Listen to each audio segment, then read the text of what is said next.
Let's now briefly summarize what we saw in this lesson and take a step back and situate this understanding with respect to the wider view of things. So first of all, we brought many concepts together in this lesson. Concepts that we saw before: identifier, variable, environment, instruction, procedure value, kernel language, and new concepts related really to the execution state and the sequencing. Semantic instruction and semantic stack, where we combine the environment with instructions, the memory, all the variables together, the execution state, which is the stack plus the memory, the execution, which is a sequence of states, and all of this together, which is the abstract machine. We gave semantic rules for all the kernel language instructions. Note how modular this kernel language is. You can add a new instruction, you just have to add one semantic rule, basically, without changing anything else. So the kernel language, in fact, it was designed to be modular, but you can add new instructions to it by adding semantic rules. So we gave the semantic rules.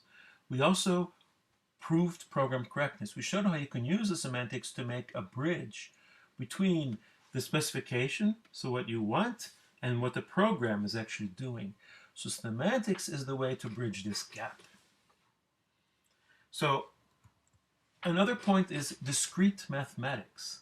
So the abstract machine is built with discrete mathematics as opposed to continuous mathematics. And in fact, for our students at UCL, here in Louvain-la-Neuve in Belgium, it's the first time that they see a complicated system built with discrete mathematics. And even our engineering students, who are proud to be very good in mathematics, they're used to integrals, differential equations, complex analysis, piece of cake for them. All of this is continuous mathematics. They have not seen a complicated system built with discrete mathematics before they take this course. Discrete mathematics is very important. That's how computing systems work. They are discrete, both the software and the hardware.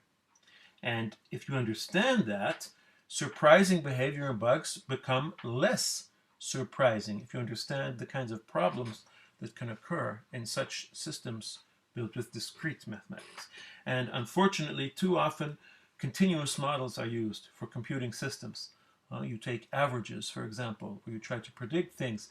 Sometimes that works, but only within certain boundaries.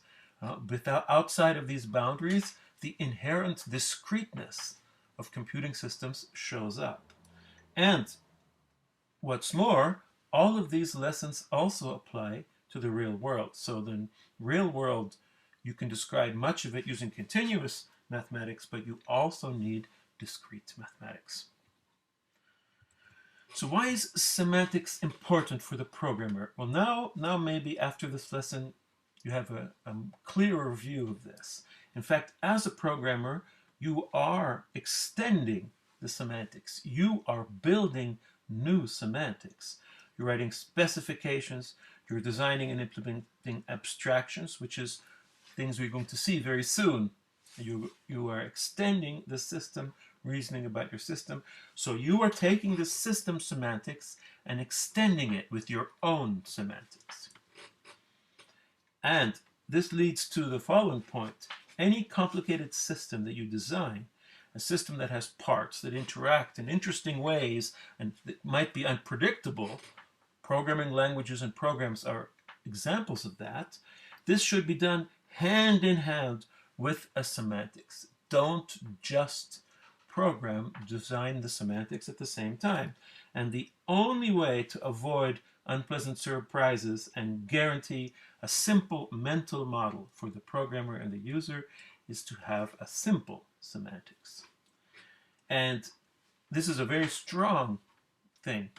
If you have a simple semantics, even if you don't understand it, or even if you don't even know it exists, if there exists a simple semantics of your system, you will reap the benefits. So users of your system will reap the benefits of the fact that internally it has a simple semantics.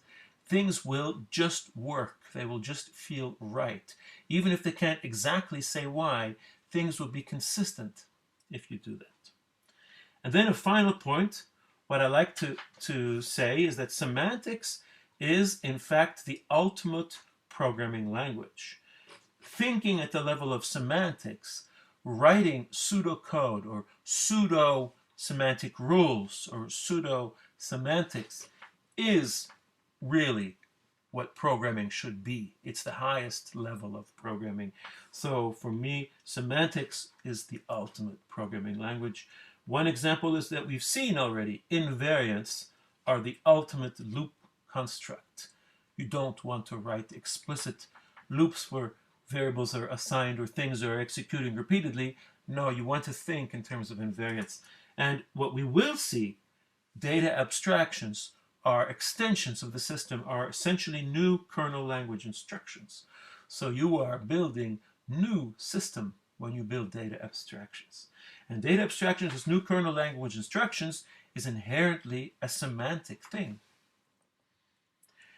So to finish this little summary of this lesson, semantics has many uses. So let me just briefly go over them. For design, like we saw, making the design simple, predictable. For understanding, especially the nooks and crannies. That's exactly why you need semantics. For verification, anytime you use the word correctness, it means you need semantics. For debugging, a bug is only a bug if you know what a correct execution is, which leads to semantics. For visualization, any visual representation must be correct. For education, the semantics, because it shows the whole system, is pedagogically very useful.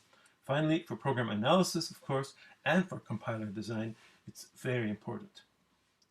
And a final point, in order to understand program execution, we do not need to bring in details of the processor architecture or compiler in order to understand many things about programs.